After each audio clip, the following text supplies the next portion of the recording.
Hi all, welcome to Reach Daily Devotionals. My name is Oginni, and I was quite excited actually on Sunday when Aled said we'll be talking about flourishing as a series in church because that has been on my mind lately.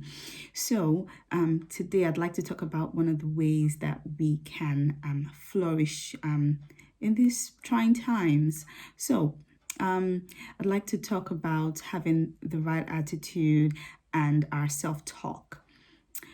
So, the right attitude stems from our self-talk coming from our roots and our foundations being deep in God and His Word. So when the storms of life come our way, we're not moved, we're able to ride the waves and stay on top. I'd like to talk about Joseph today from Genesis 39:21.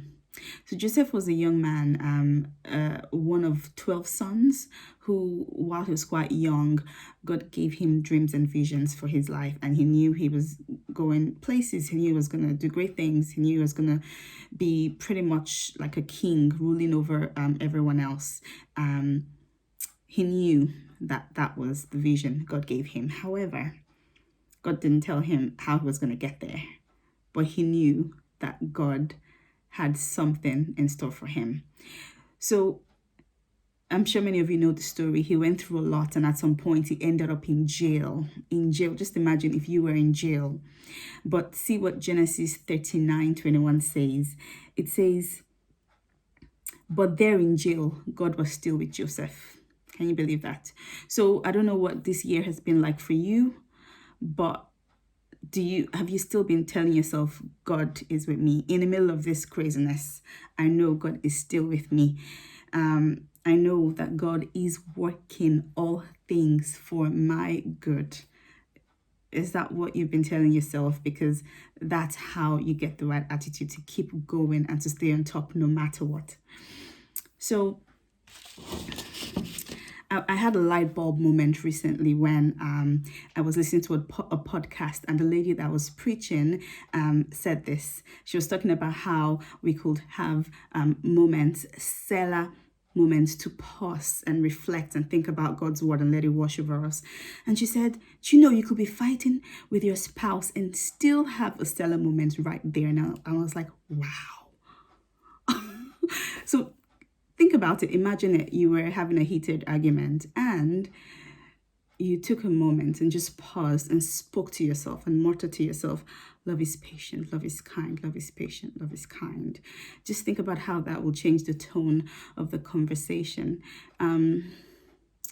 So I think it's something we can easily start practicing and start to add to our daily routines. Proverbs 18:21 says, death and life are in the power of the tongue. So you can steer your life with your words. Doesn't mean you won't go through stuff, but you can still remember that God is with you and is working things out right there, and God will meet you right there. So let's plan it. Why don't I challenge you to actually come up with a list of verses that are relating to you? So is it about your job? It could be something like, goodness and mercy follows me all the days of my life. You know, God's goodness and mercy following you at work. If it's about your health, it could be saying if the spirit that raised Christ from the dead dwells in me, He gives life to my mortal bodies.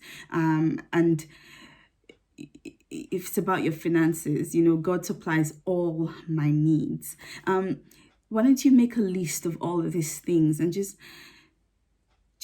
plan moments of the day to just let it wash over you, to just speak them out loud to yourself, speak them out loud to you, and just let it wash over you, because that is a way of getting firmly rooted and grounded in God's word.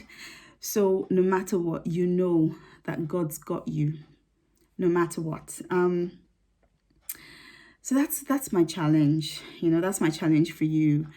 God says He's constantly on the lookout to honor those who are whose heart is steadfast towards him. So I just encourage you to just keep working the work of faith, keep going.